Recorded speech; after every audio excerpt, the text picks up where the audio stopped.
번째 우리 오영실 마담님 다시 올게요.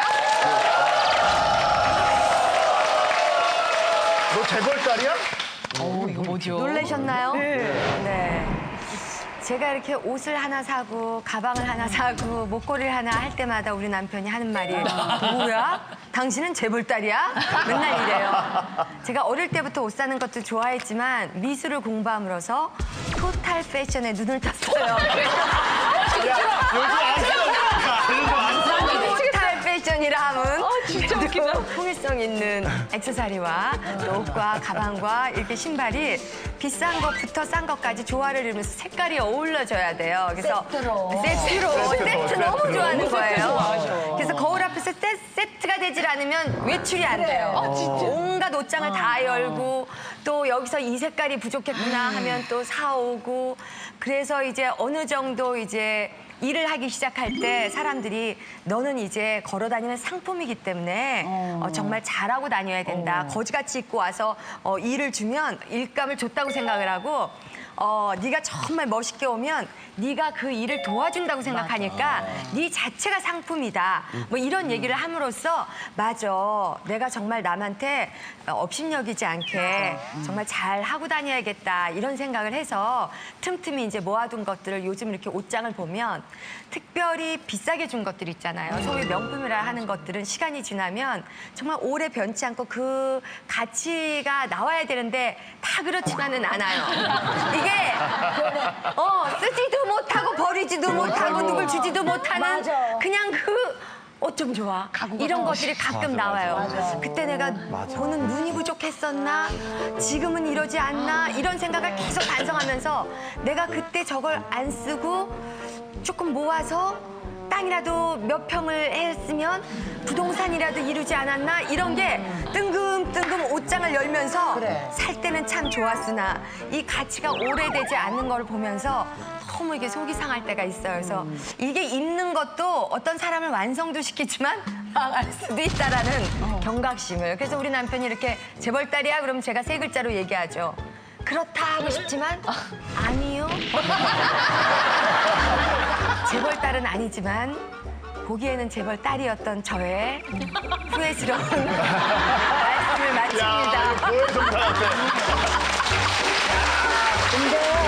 오영실 씨 지금 얘기 들으면 내가 그렇게 옷에 대해서 욕심도 많고 해서 지금은 좀 후회스럽다라고 반성하는 느낌이잖아요. 2주 전에 전화가 왔어요. 형님아 지금 너 어디 나 매장에 있어. 그러니까 매장으로 갈게. 왜? 남편하고 아들 옷 좀 사야 될 것 같아. 왜요? 이제 그 왔어요. 딱 이제 왔어. 딱 왔는데 그러면 아들하고 남편 옷을 봐야 되잖아요. 그러니까 앞이 남자 옷이고 쭉 여기 여자 옷이에요. 여기가 이제 남자 옷이야 그러면 이렇게 가야 되잖아. 이렇게 돌아 여기 자기 왜 보세요?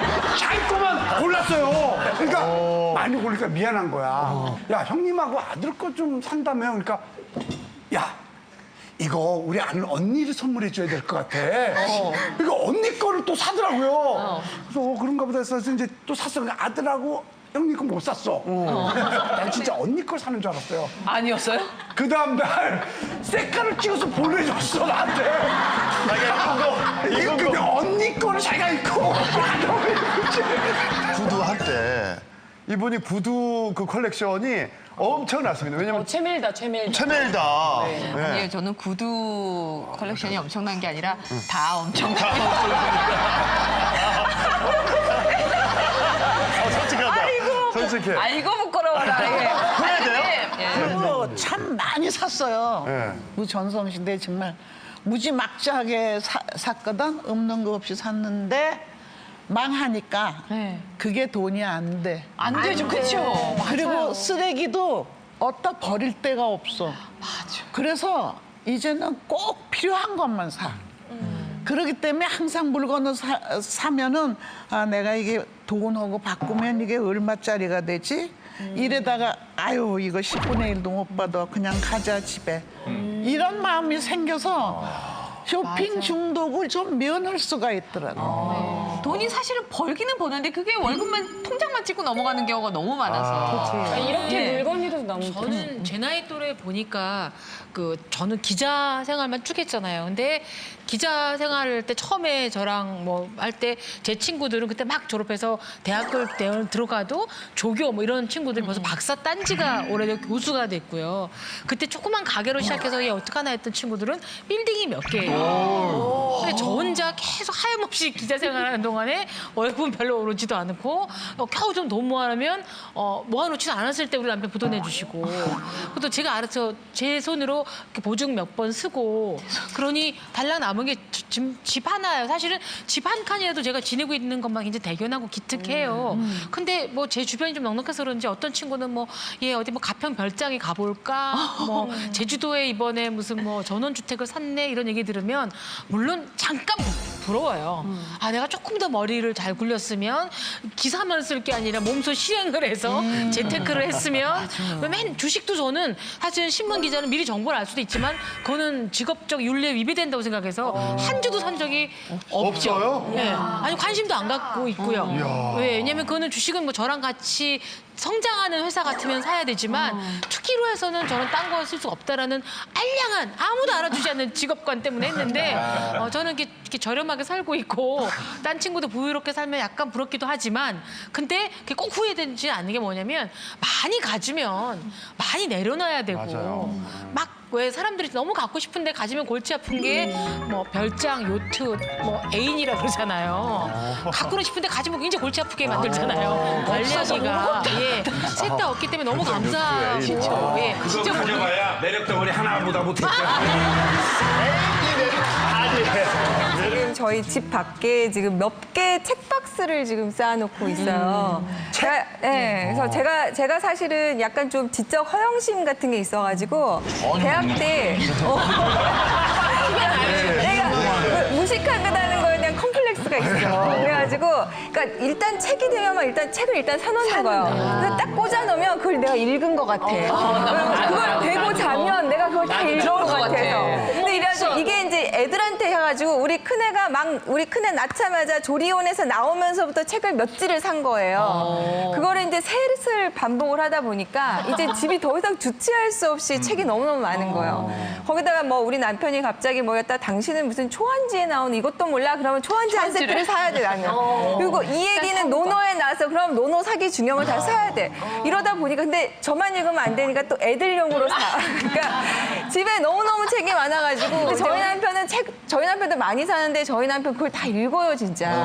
뭐 난중일기 그 재미없네? 그 재미있는 아니 난중일기의 그 전쟁은 재밌는데 실제로 난중일기 보면 굉장히 무미건조한 일기 내용이더라고요. 근데 그걸 다 읽어요. 근데 저는 늘 표지만 보고 한 챕터 읽고 난중일기가 누구랑 잤다. 그거 제가 무식하다 했잖아요.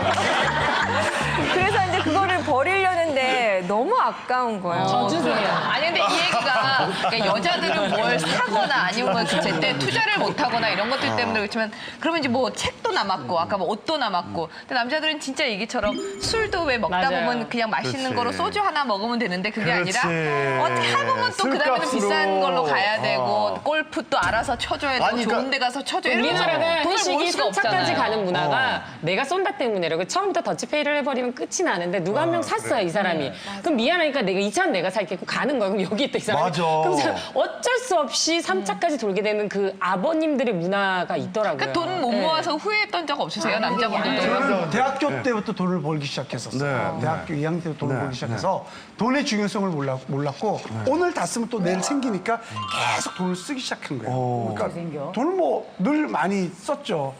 그런데 정말 쓰다 보니까 정말 필요할 때 돈이 없는 거예요. 그래서 돈을 모으기 시작했어요. 돈을 모으니까 돈 냄새를 맡는 애들이 생기기 시작하는 거예요. 네.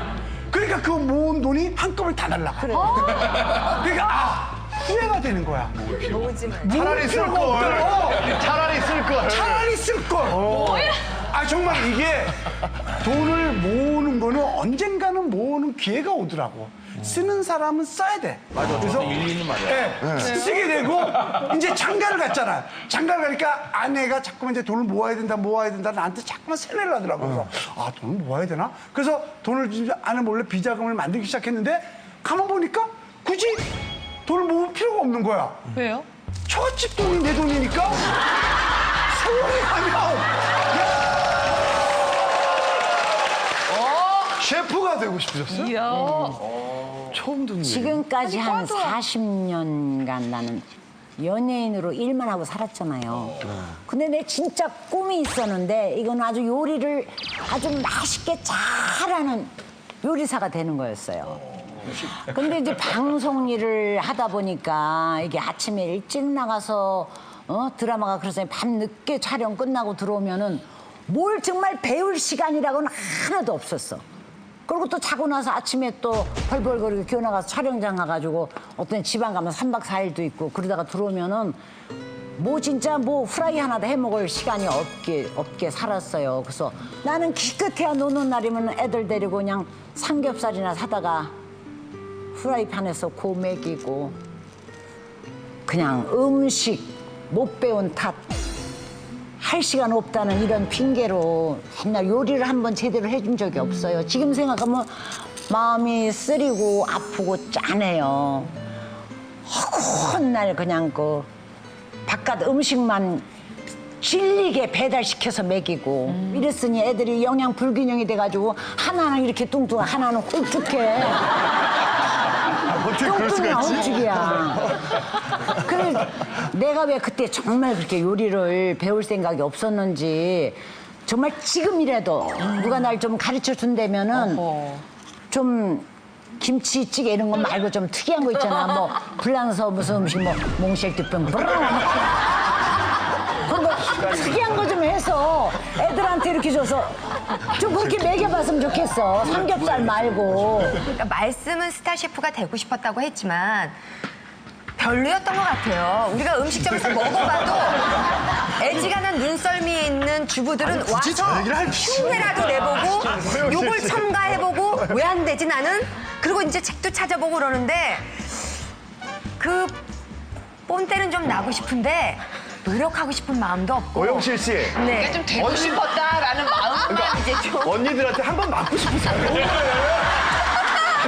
굳이 언니가 왜 이렇게 친구? 혹시 마담님 말씀이 맞아요. 사실 제 친한 누님이 계신데 같이 유인경 마담님하고 초대받아서 먹었잖아요.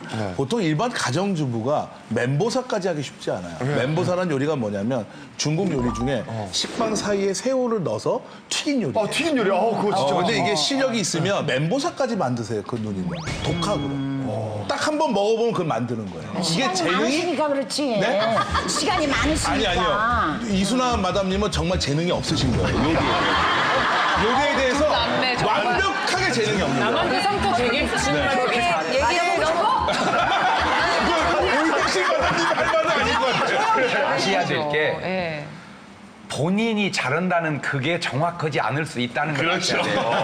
아니 목사님까지 있잖아요. 아니, 왜냐면 신랄한 이게 우리가 직원을 전산원을 써보니까 네. 취미로 컴퓨터 다루는 애는 너 컴퓨터 잘하니 엄청 잘해요 그래. 전공한 애는 너 잘하니 못해요. 맞아.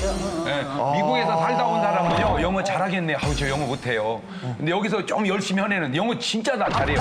그 감정을 너무 믿지 마라 그 말이에요. 그러니까 그건 내 희망사항이지 사실은 희망사항이지 정말로 요리의 셰프가 되고 싶었으면 어떻게든지 이미 돼 있었다는 얘기죠. 목사님. 근데 저 아니, 이렇게 말도 목사님까지 참여해서 연장을 찍으실 때 연장이 아니고 아니요. 왜냐하면 이 꿈을 그냥 꿈을 현실로 빨리 돌려주는 거예요. 아니 꿈을 깨라. 성공하거나 가장 행복한 사람들이 뭐냐면 자기가 좋아하는데 남들이 평가하기에도 잘하는 거예요. 맞아요. 근데 좋아는 하지만 결과물이 안 좋은 사람이 있고 어떤 사람은 요리사인데도 행복해하지 않지만 남들이 맛있다니까 만든 사람들이 맞아, 있어요. 맞아. 그런데 이순아 선생님은 연기가 좋고 잘하시잖아요. 근데 그럼에도 이제 행복해야 되는데 대한민국에서 아직까지는 연기자시건 뭐 기자건 변호사건 상관없이 무릇 엄마나 주부는 아이에게 좋은 추억을 주는 요리까지 해줘서 아이가 엄마의 밥을 먹고 집밥을 먹고 기뻐해야 되는 거를 의무로 아니까 그게 좀 연연해서 하신 것 같고요. 다른 잘하고 좋아하시는 일들도 꽃을 피우셨으니까 그건 후회도 안 하셔야 되는데 저는 뭐가 제일 부러운데 그나마 요리라고 해서 꼭 미쳐보고 싶은 일이 있으신 건 좋은데 저는 단 한 번도 미쳐본 적이 없어요. 정말요? 늘 실성한 것처럼 보이겠지만 그렇지는 않고요. 저는 공부를 음식을 드실 때는 그건 꼭 좋아하는 미친 건데. 것처럼 드시던데. 아, 그래요? 이게 근데 정말 그거는 맛있게. 좋아하는 건데 네. 한 가지 음식만 또 추리하게 좋아하지는 않아요. 이거 먹고 저거 먹어보고 제가 아마 한 분야를 파고들었으면 전문가가 됐을 거예요. 근데 연애도 마찬가지고 한 번도 미친 듯이 그 사람 때문에 울고불고 막 이래본 적도 한 번도 없고 신문사 일도 사실 저는 뭐 정치부 사회부처럼 막 치열하게 하는 일을 알고 생활적 여성 쪽이니까 그것도 열심히 해야 되지만 그렇게까지 미쳐본 적이 없어서 정말 죽기 전에 한 분야쯤은 한번 미쳐보고 싶다는 요망이 있어요. 한 분야 좀 미쳐본 적 있는 분 있으세요? 저는 뭔가에 맨날 좀- 미쳐요. 인정합니다. 맞아요. 저는 골프 처음 시작했을 때 100 깨려다가 집안 깨질 뻔했고요. 그다음에 이제 스키를 배웠을 때 완전 세상이 달라져요. 막 이렇게 다 하면서 사고, 다 사고. 내려오면서 이걸 또 한참 하다 보면 또 지겨워질 때 스노보드로 바꾸니까 또 이게 또 이렇게 타다가 또 이렇게 가는 그 느낌. 그다음 말을 탔을 때 처음에는 이 말과 제가 혼연일치가 안 되면 허리가 아파요. 이게 근데 이렇게 같이 마주친 날은 아, 구름 위를 걷는다는 게 이런 느낌이구나.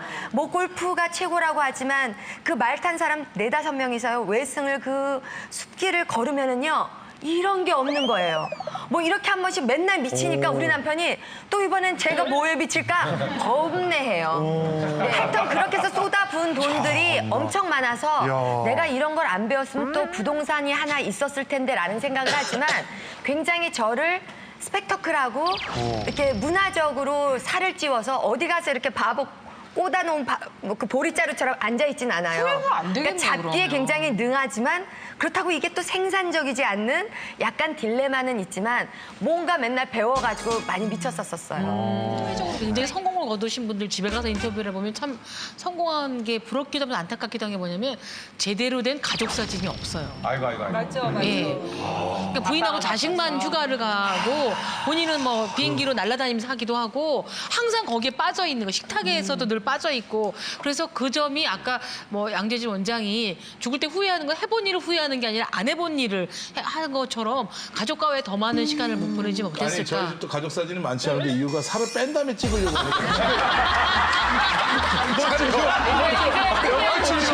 지금 때가지고.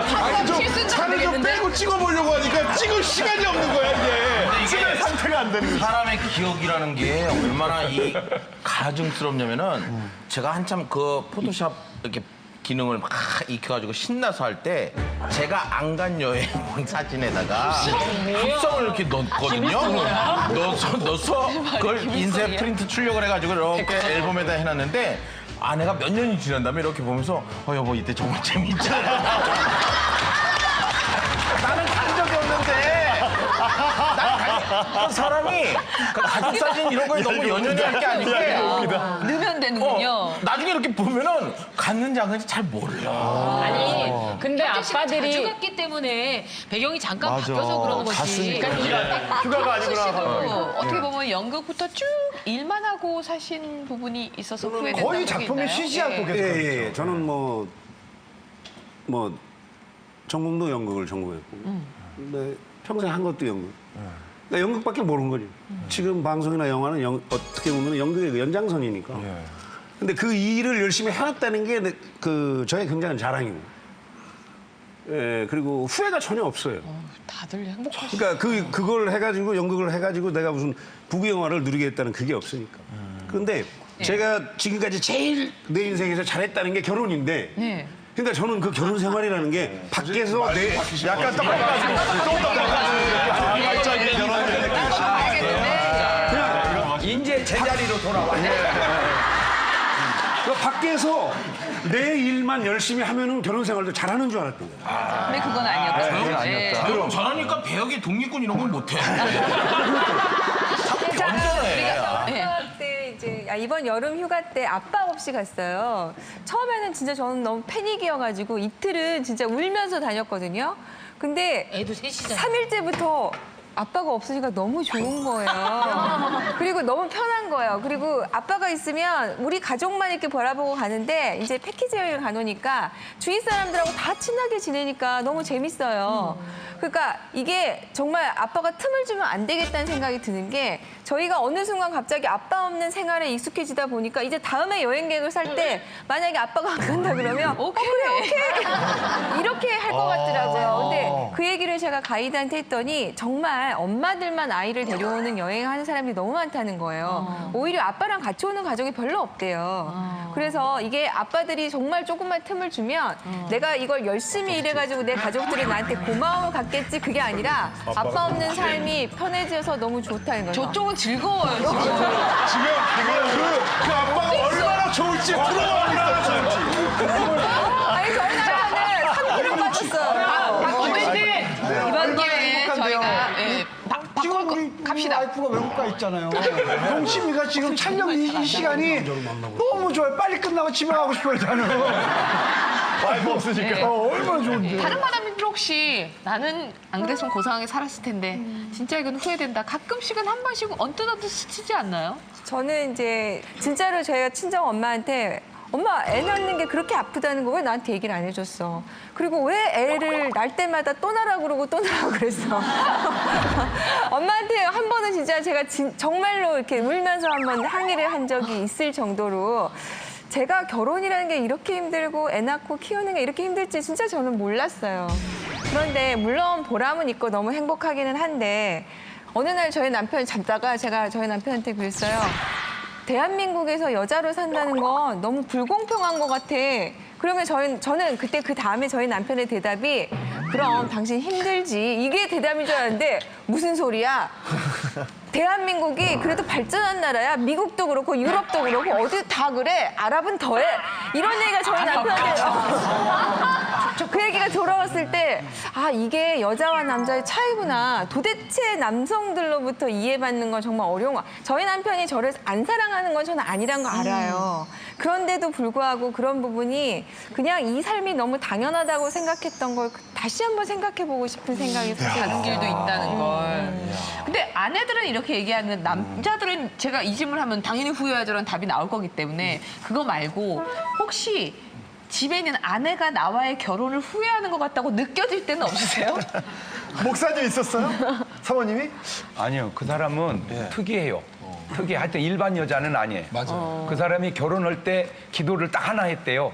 내가 장경동이하고 결혼하면 평생 저 사람을 사랑할 수 있는 마음을 내게 달라고. 그러니까 그 기도 응답을 받은 거예요, 그 사람은. 그 응답도 저희 아내도 받았다고. 그래서 계속 그 사람은 저하고 사는데. 이게 사랑하고 안 사랑하고의 문제는 아닌 거예요. 근데 아니, 정말이에요. 입장 차이가요. 아, 남자는 참 여자를 영원히 모르는구나. 그렇듯 남자도 말을 안 해서 그러지 참 여자는 남자를 영원히 모르는구나. 똑같은 거예요. 그거는. 입장 차이. 우리 목사님과 저랑 처음으로 맞아요. 둘이. 그런데 저희 어머님 시대 때는 다 후회하시더라고요. 저희 어머님은 전라도 분이신데 군청에 공무원이셨어요. 그러니까 얼마나 똑똑하셨어요. 되게 똑똑하셨고 정말 미인이셨어요. 늘씬하셨고. 저희 아버님은 말 그대로 경상도꾼인데 헌병 군인이셨고. 근데 얼굴은 완전 쿵딱쿵태였으니까 우리 엄마가 우리 아버지를 보면 정말 싫었던 거예요. 아무리 엄마를 꼬셔도 안 되는 거예요. 그러니까 이제 엄마를 이제 얼굴 딱 잡아서 방에 딱 들어가고 가지고 총을 끄집어내가지고 헌병인데 그 당시에 총을 다 차고 다니셨으니까 총을 끄집어내가지고 무슨 스토리야? 아 진짜 그래가지고 진짜 영화처럼 너 나랑 결혼 안 하면 먹고 너 죽는다. 나랑 지금 같이 동반자살 할래? 나랑 결혼할래? 그러니까 어머님이요 그때 너무 무서웠대요. 정말 이렇게 쿤딱지처럼 생겨가지고 얼굴이 시커먼 사람이 정말 보기도 싫은데 총을 갖다가 너 진짜 나 진짜 죽는 느낌이 들어가지고 이거 안 되겠다 살아야겠다 가지고 결혼하겠다 결혼을 한 거래요. 그러면서 이제 우리가 헉 갔잖아요. 그러면서 늘 하시는 말씀이 그때 총 맞고 죽었어야 된다는.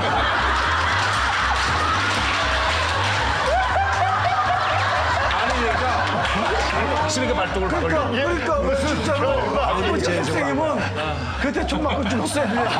그때 총 맞고 죽었으면 너네들도 안 태어났어. 그러니까 후회하시더라. 기분 좋아. 야 정말 반전에 반전을 거듭하시는 이야기하는 가족사. 한 게 없어요, 이 집에. 평범한 집안이 아니야. 깜짝 놀랐다 나 지금. 아니 권총 들이대면서 프로포즈 하신 거네 그러니까. 야 세상에 이런 프로포즈가 어딨냐. 저는 저희 와이프가 아니면 양소영 변호사를 제가 만났을 거예요. 이혼 상담하러. 아 놀래라. 네, 그러니까 무슨 말이냐면 저희 아내니까 참고 살았던 거지 대부분의 여자라면 아마 못 참았을 거예요. 일단 애 놓으면 애 울음소리 싫어서 집에 안 들어가니까. 비상식적이잖아요. 얼마나 이상한 놈이에요. 지혜가 태어났는데. 정말 내가 생각해도 이상해, 이거는. 그렇게 얘기하니까 할 말이 없어 우리가. 아니, 이상하잖아. 진짜 식인데. 진짜 이상하다니까요. 근데 이경재 원장님 저런 멘트가 이혼율 줄이는 데 되게 도움이 될 것 같아요. 내 남편도 저럴 수 있고 저거보다 덜하니 다행이다 이렇게 생각하니까. 그리고 양소영 변호사 고객이 줄어들고 있어요. 그래서 제가 결혼에 대해서 왜 와이프를 이렇게 참을성이 많았을까? 좀 이혼해 주지. 나같이 이상한 놈이랑 살지 말고 자기 인생을 좀 살아주지. 왜 그랬을까 했더니 아이 때문에. 그래서 아이가 태어나 좀 컸잖아요. 그럼 그때 또 이혼할 수 있잖아요. 근데 또 둘째가 태어난 거예요. 그러니까 둘이 되니까 더 이혼이 쉽지가 않은 거예요. 그러니까 사실은 아이 둘이 없었으면 이혼했었을 거예요. 그 애 누가 만들었어? 뭐요? 그 애를 누가 만들었냐? 여기가 만들었지. 제가 이상한 놈이라니까요. 왜 애들 탓해? 그래서 신기하네. 이거는 사랑이 없었던 것도 아니고 애정이 없었던 게 아니라 남녀가 그만큼 쓰는 언어가 달랐던 거죠. 예, 그래서 지금은 이제 대화도 잘 되고 와이프의 이렇게 툭툭 던지는 멘트가 아까 형수님도 대단하신데 그 정도 돼요, 제 와이프. 내가 다 가르쳐서 그래. 그러니까. 아니, 뭐 가르친 것도 있고 형님이랑 제가 준 실현 때문에 그렇게 성숙해진 거죠. 그 얘기까지는 뭐하라는 꼭 남편과 아내랑 결혼을 누가 더 후회하느냐 그러면 아내가 결혼을 후회한다는 더 많을 거고요. 그러니까. 다시 태어나면 이 남자랑 결혼합니까? 이 부인이랑 결혼합니까? 그러면 압도적으로 남자들이 지금 부인이랑 결혼하겠다 그래요. 근데 착각이 정말 부인을 사랑해서가 아니라 남자는 어떤 여자랑 결혼해도 별로 의미가 없어요. 또 뭐하러 귀찮게 또 다른 여자를 만나서 또 다른 거에 시달리느냐. 안 그래요. 내가 내 아내를 얼마나 사랑하는데. 여기야 끝이 안 나. 저 연기는 끝이 안 나. 왜 결혼을 왜 그래? 여성들이 결혼을 후회하냐 보면 사실은 가방 하나를 골라봐도 우리가 겉감, 안감 다 따져보고 진짜 뭐 촉감이 어떤지 끈이 잘 맞는지 착장감은 좋은지 보지만 남편 고를 때는 뭐 저 사람 의사니까 뚱뚱하니까 뭐 이런 이상형이라고 해도 그 이상이 너무너무 단순한 건데 막상 결혼해 보면 이게 로맨틱 코미디가 아니라 살벌한 전쟁이잖아요. 계속 후회하게 되는 거죠. 결혼을 할 때는 정말 조금은 더 결혼해서 나는 이 남자가 나한테 어떻게 줄까가 아니라 나는 결혼하면 어떤 아내가 되고 어떤 일이 벌어질까 조금은 알아야 덜 후회가 될 것 같아요. 이게 정말 사랑하고 결혼 좀 다른 게 그런 것 같아요. 그러니까 저희 남편 사랑해서 안 사랑해서가 아니라 저희 얼마 전에 이제 메일이 왔어요. 그래가지고 뭐 그 메일에 무슨 프랑스에서 무슨 회의가 있는데 거기에 무슨 희망하는 여성 변호사들 참여할 수 있으니까 이제 한다고 그 초청장이 저한테 온 거예요. 그러니까 저는 그 순간 막 가슴이 이렇게 쿵쾅쿵쾅 뛰면서 그게 내가 정말 변호사로서 이제 내가 출세를 했구나. 프랑스에 회의를 가도 된다고 하는구나. 물론 제가 불어를 한마디도 못하고 영어를 못하지만 프랑스에서 열린다고 해서 불어 쓰지 않아요. 그런데 이제 그것도 모르시는구나. 그거를 구경하러 간다는 것 자체가 저는 너무 좋은 거예요. 참여죠. 네, 참여하는 것 자체가. 그래서 제가 저희 남편한테 막 그거를 했어요. 그랬더니 그거를 당신한테 왜 보냈겠어? 그 모임에서 갈 사람이 없으니까 그 메일이 너한테 왔지 않겠냐는 거예요. 아니야, 그래도 괜찮아. 나는 그래도 내 돈을 들어서 나는 가고 싶어. 그랬더니 무슨 애 딸린 여자가 그거를 가겠냐고 하는 걸 저희 남편의 입에서 나온 얘기가 그러니까 그 순간 저는 너무 이혼해야죠, 그럼. 제가 저희 남편을 너무 사랑해. 너무 사랑하는데. 사랑하지만 이혼해야 돼. 사랑하는 그런 얘기를 할 때 정말 결혼이라는 족쇄라는 것이 정이 이런 뚝 생각이 떨어지죠. 드는 거니까 때로는 양세형 변호사 남편처럼 무슨 애 딸린 여자가 외국을 가 이런 말이 그리울 때가 있어요. 제 남편은 툭하면 출장 안 가? 다른 기자들은 됐는데. 다른 기자들은 투표원도 안 되는데 안 가면 삐질 거야. 아니 사회적으로 이렇게 성공했는데 얼른 가. 투표원도 간다는데 왜 투표원을 안 가냐? 아니 왜 이렇게 쪼갖고 막 집을 들어와? 여보에 문제 있어? 아니 저는 그 아들들 때문에 아내한테 요즘 미안하다고 후회된다고 이 얘기를 많이 해요. 왜냐면 방송 막 한참 이 전성기 때 열심히 돈 벌고 이럴 때는 가족한테 되게 잘하는 편이었거든요. 시간도 많이 보내고 사춘기에 들어왔는데 재정 상태가 어려워져서 제가 이제 밖에서 이제 보내는 시간이 방송할 때보다 더 많아지니까 애들하고 시간을 못 보내주는 거예요, 내가. 그 아내가 되게 힘들어하더라고. 그렇게 그 시간대, 그 또래 때 사내놈들하고 아빠가 놀아주지 못하는 게 너무 미안한 거야. 그래서 좋아. 너희들의 아토피를 내가 치료해주마, 아빠가. 아빠의 방학 프로젝트로 해서 돈이 없으니까 일단 경제형, 애들 아토피를 어떻게 하면 되죠? 경제형네 병원에 간 거야, 이경재 선생님. 근데 경제형 진료 방식이 좀 독특하더라고요. 이렇게 해가지고 이 사람 음식이 이 사람한테 맞는지 안 맞는지를 여기다 이렇게 대봐. 대보고 삑 누른 다음에 간호사 도와주세요. 이러면 간호사가 들어와. 들어와서 애 가슴에다 음식을 대고 경정이 팔을 이렇게 하고 있으면 간호사가 이렇게 팔을 내릴 때 경정이 버티면 그 음식이 그 아이한테 맞는 거야. 얘네들이 태어나서 초등학교 6학년, 4학년이 그 광경을 처음 본 거야. 이 아저씨 뭐지? 이게 된 거야. 어제부터 집에서 휴대폰 대고 야 정연아 도와줘봐. 나이면 지가 버텨. 휴대폰은 나랑 맞는다. 그리고 할아버지 주무신다. 할아버지 머리에다 보내준 다음에 정연아 도와줘봐.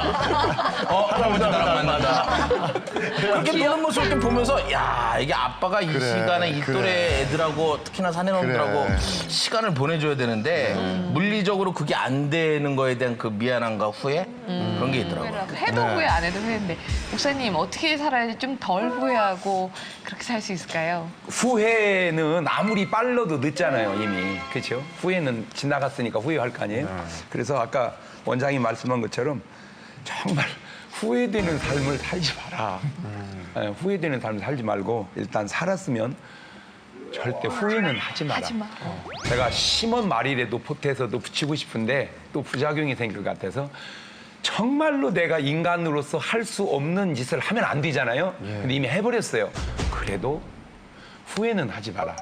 왜냐하면 그거를 발판을 삼고 뭔가 이렇게 긍정적으로 이놈을 받아들여야지 다 후회하죠. 하지만 긍정적이고 에너지가 솟는 후회는 하더라도 자꾸 힘을 빼고 시리에 빠지고 나를 우울하게 하는 후회는 하지 마라. 설령 후회할 일일지라도.